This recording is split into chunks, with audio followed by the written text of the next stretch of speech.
हम लोग कथा क्यों श्रवण करते हैं? मनोरंजन के लिए। उसके लिए तो भौतिक जगत में बहुत से साधन हैं। तो हम कथा श्रवण करते क्यों हैं? इसके पीछे मूलभूत कारण क्या है? केवल एक ही कारण, अपना कल्याण। हम अपने कल्याण के लिए ही कथा श्रवण करते हैं। गोपियों ने स्वयं गोपी गीत में भी कहा, तव कथामृतम श्रवण मंगलम। तव कथामृतम तप्त जीवनम कविभिरीडितम कल्मषापहम श्रवण मंगलम श्रीमदाततम भुवि गृह्णन्ति ते भूरिदा जना। इस श्लोक की चर्चा हम विस्तार से कर चुके हैं। तो गोपियां भी यही कहते हैं कि हे प्रभु, आपकी कथा श्रवण करने से जीव का मंगल होता है। हमारे शास्त्र भी यही कहते हैं कि कथा श्रवण से जीव का मंगल होता है। ये मनोरंजन का साधन नहीं, अपितु आत्मरंजन के लिए कथा श्रवण की जाती है। आत्मरंजन, जिसमें संसार के सुख दुख से मनुष्य असंगत हो जाता है। इसका केवल एक ही उद्देश्य है कथा श्रवण का, कि केवल हमारा मंगल हो और हमारा मंगल हो। हाँ, दूसरे का भी मंगल हो जाता है, लेकिन जो उसके संसर्ग में आ जाता है, मूलभूत तो स्वयं का मंगल होता है। हम मंगल ग्रह पर तो पहुंच गए, लेकिन अपने मंगल की व्यवस्था नहीं कर पा रहे हैं। आज मंगल ग्रह पर जाना तो बहुत आसान है, लेकिन अपने ग्रह को मंगल बनाना बहुत कठिन। मंगल ग्रह जाने के लिए तो विज्ञान चाहिए, पर अपने ग्रह को मंगल बनाने के लिए विवेक चाहिए, कृपा चाहिए, अनुभव चाहिए। रघुनाथ जी का ग्रह मंगल है, इसलिए कहते हैं मंगल भवन अमंगलहारी। भगवान की कथा सुनने से जीव का मंगल होता है। एक चंद्रमा घोर रात्रि के अंधकार को भी समाप्त कर देता है, और चंद्रमा शीतलता भी देता है। आज हम वहां भी जाने की तैयारी में हैं कि चंद्रमा पर घर बनाएंगे, पर अपने जीवन को शीतल बनाने की कितनी कोशिश की हमने। सत्संग, भगवत कथा ही एक ऐसा स्थल है जहां हमारे हृदय को सांसारिक तापों से शीतलता मिलती है और हमारा कल्याण भी होता है। यहाँ आत्मरंजन होता है। कथा श्रवण करते करते, भगवान की लीलाओं को श्रवण करते करते हमारे हृदय में भगवत प्रेम प्रकट होता है। फिर प्रभु को पाने की इच्छा जागृत होती है। अभी तक तो हम सांसारिक उपलब्धियों को ही प्राप्त करने में लगे थे, अब हमें हमारे जीवन का असली लक्ष्य मिल गया। और वो लक्ष्य क्या है? भगवत प्राप्ति। यही मनुष्य देह का सबसे बड़ा लक्ष्य है। अगर इसमें भी हम चूक गए तो हमारा ये मनुष्य जीवन ही व्यर्थ चला जाएगा। लेकिन इस लक्ष्य को प्राप्त करने में हमें बहुत कठिनाई है। क्यों? क्योंकि भगवान की पहली शर्त ही यही है। रामचरितमानस की सुंदर चौपाई, निर्मल मन जन सो मोहि पावा, मोहि कपट छल छिद्र न भावा।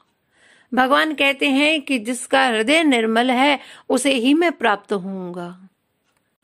और अपने मन को निर्मल करने का एक बड़ा ही सरल जो तरीका है वो है केवल और केवल भगवत कथा श्रवण करना। नवदा भक्ति में पहली भक्ति ही यही है, श्रवण। इसलिए कथा हमारे जीवन का मंगल करती है, केवल श्रवण करने से ही। रास पंचाध्यायी कथा के श्रवण का फल क्या है? सुखदेव जी रास की कथा के अंतिम श्लोक में उसका वर्णन करते हैं। विक्रीडितम व्रज वधूभिरिदम च विष्णु, श्रद्धान्वितो अनुशृणु यादथ वर्णयेद्य। भक्तिम पराम भगवती प्रतिलभ्य कामम, हृदय रोगमाश्वपहिनोत्य चिरेण धीर। श्री सुखदेव जी कहते हैं कि जो गोपियों के साथ श्री कृष्ण की इस दिव्य भाव में चिन्ह में रास क्रीड़ा की कथा को श्रद्धा के साथ बार बार श्रवण करेगा, वह शीघ्र ही भगवान की पराभक्ति अर्थात प्रेम स्वरूपा भक्ति को प्राप्त हो जाएगा। और जो भजन मार्ग का सबसे बड़ा बाधक काम है, उसका विनाश हो जाएगा। उसे गोविंद के चरणों का प्रेम प्राप्त होगा। सुखदेव जी की हम सब जीवों पर अतिशय कृपा हुई, जो राजा परीक्षित के माध्यम से हम सब जीवों को अपने जीवन के लक्ष्य को प्राप्त करने के लिए कथा श्रवण कराई। हम अपने जीवन के परम लक्ष्य को प्राप्त करने के लिए कोई और कठिन साधन कर पाए ना कर पाए, लेकिन ये कथा श्रवण जो अत्यंत ही सरल है, हे प्रभु आप हम पर सदैव कृपा बनाए रखें, हमें अपनी कथा से कभी वंचित ना करें। भगवान की कथा कहना और सुनना, ये केवल इसमें हमारा पुरुषार्थ नहीं है, वो केवल और केवल भगवत कृपा ही हमसे भगवान की कथा श्रवण भी कराती है और उसका वाचन भी कराती है। तो हम सब भगवान की कृपा पात्र हैं और भगवान हम पर अपनी कृपा ऐसे ही सदा बनाए रखें। और यही प्रार्थना करें हम सब भगवान से कि हे प्रभु, जीवन में कुछ मिले ना मिले, कुछ छूटे ना छूटे, लेकिन हे प्रभु बस इतनी कृपा हम पर बनाए रखना कि आपकी कथा हमसे कभी ना छूटे। क्योंकि भगवान की कथा क्या देती है? भगवान की कथा भगवत प्रेम प्रदान करती है। भगवान की कथा भक्ति प्रदान करती है। भक्ति क्या है? भक्ति अर्थात भगवत प्रेम। भगवान की कथा हमें भगवान से मिलाती है। अरे और इतनी ऊंची बात क्या बोलूं, भगवान की कथा भगवान बना देती है। भक्त भक्ति भगवंत गुरु चतुर नाम वपु एक, इनके पद वंदन किए नासत विघ्न अनेक। भक्त, भक्ति, भगवंत और गुरु, इन चारों का वपु एक है, अर्थात इन चारों में कोई भेद नहीं। इन चारों में किसी के भी आप चरण स्पर्श कर लें तो आपके सब विघ्न बाधाएं दूर हो जाती हैं।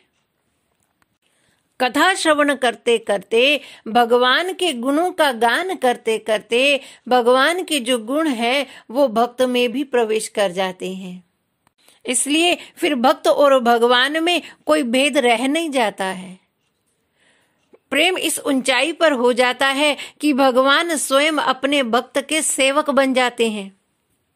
भगवान कहते हैं कि कोई मेरा अपराध कर दे तो मैं उसको क्षमा कर दूंगा, लेकिन कोई मेरे भक्त का अपराध कर देगा तो फिर मैं उसको छोड़ता नहीं हूं। भक्त भगवान से अतिशय प्रेम करता है और भगवान अपने भक्त से अतिशय प्रेम करते हैं। और फिर प्रेम में कोई छोटा बड़ा रह नहीं जाता, प्रेम में कोई अंतर रह नहीं जाता, ना कोई छोटा होता है ना बड़ा होता है, दोनों एक से हो जाते हैं। अंश अंशी में मिल जाता है, आत्मा परमात्मा में मिल जाती है, फिर द्वैत रहता ही नहीं। बड़ी मुश्किल से ये अवसर हमारे हाथ आया है, ये मनुष्य देह हमें मिली है। ये देह है तो मिट्टी की, मिट्टी में मिल जानी है, पर फिर भी इस मनुष्य देह को ही सोने की काया कहा गया है। क्यों सोने की काया कहा गया? इसलिए क्योंकि इसी देह से ही भगवत प्राप्ति कर सकते हैं। इसलिए ये मिट्टी की होते हुए भी ये सोने की काया है। इसलिए हम अपना जीवन केवल सांसारिक उपलब्धियों में ही ना लगा दें, उस आध्यात्मिक पथ की ओर भी अग्रसर हों। और हमें और कुछ करना ही नहीं है। हमारे शास्त्र, हमारे संत केवल एक ही बात कहते हैं कि अपने जीवन में और कुछ साधन, कड़ा से कड़ा साधन कर पाओ ना कर पाओ, लेकिन एक सरल साधन वो जरूर करें, और वो है कथा श्रवण।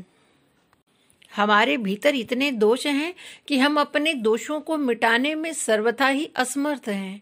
इसलिए हम अपने मन को स्वयं निर्मल नहीं कर सकते, लेकिन भगवत कथा का आश्रय लेने से हमारा मन भी निर्मल होगा और हमें भगवत प्राप्ति भी हो जाएगी। इसीलिए श्रद्धा के साथ भगवत कथा का श्रवण हम करते रहें। इन्हीं शब्दों के साथ जय जय श्री राधे, जय जय श्री राधे।